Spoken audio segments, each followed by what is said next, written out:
यह कहानी है कालसर्प गांव की, जो अपने नाम की तरह ही रहस्यमय और डरावना था। गांव के बीचों बीच एक पुराना तालाब था, जिसके बारे में कहा जाता था कि वहां पर एक विशाल सर्प रहता है, जिसे कालनाग कहते थे।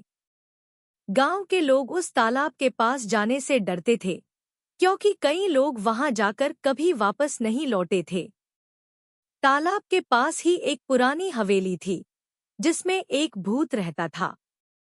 उस भूत को लोग अघोर बाबा के नाम से जानते थे और कहा जाता था कि वह कभी किसी से नहीं डरता था।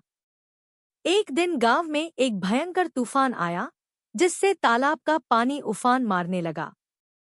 उसी समय हवेली से अघोर बाबा का भूत भी बाहर निकला और उसने तालाब की ओर देखा। अचानक कालनाग ने अपनी विशाल काया तालाब से बाहर निकाली और दोनों के बीच एक अजीब टकराव शुरू हो गया। ऐसा लग रहा था जैसे दोनों में कोई पुराना बैर हो, जिसे आज निपटाने का समय आ गया हो। गांव के लोग इस भयानक दृश्य को देखकर सहमे हुए थे। वे अपने घरों में छुप गए और खिड़कियों से बाहर झांकने लगे।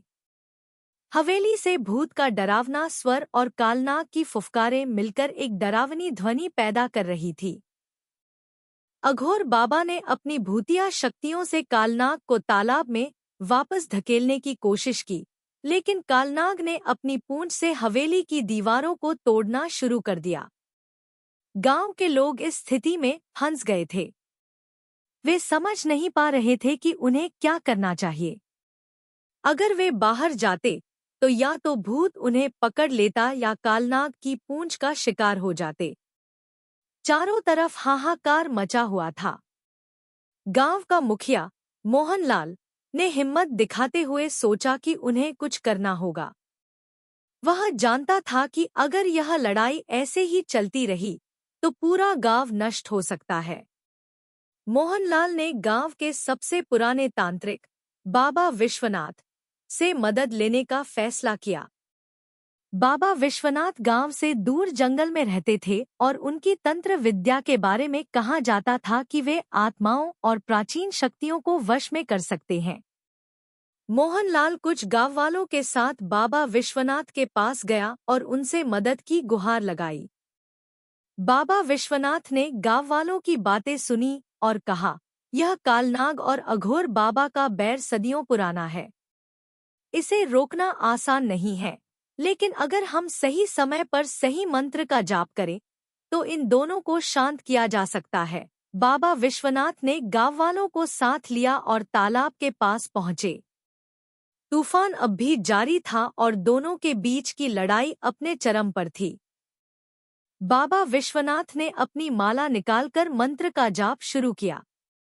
जैसे जैसे मंत्रों की ध्वनि बढ़ने लगी, वैसे वैसे भूत और कालनाग दोनों कमजोर पड़ने लगे। अघोर बाबा ने गुस्से से चीखते हुए कहा, तुम हमें रोक नहीं सकते। लेकिन बाबा विश्वनाथ ने अपनी तपस्या और मंत्रों से दोनों को काबू में कर लिया। आखिरकार कालनाग तालाब में वापस चला गया और अघोर बाबा की आत्मा हवेली में कैद हो गई।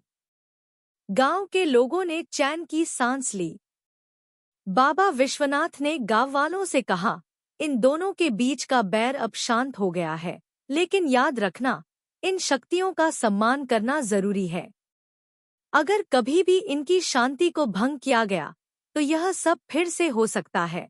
गांव के लोग बाबा विश्वनाथ का धन्यवाद करते हुए अपने घरों को लौट आए। उन्होंने यह तय किया कि अब वे तालाब और हवेली के पास नहीं जाएंगे और इन दोनों रहस्यमयी शक्तियों को कभी भी परेशान नहीं करेंगे।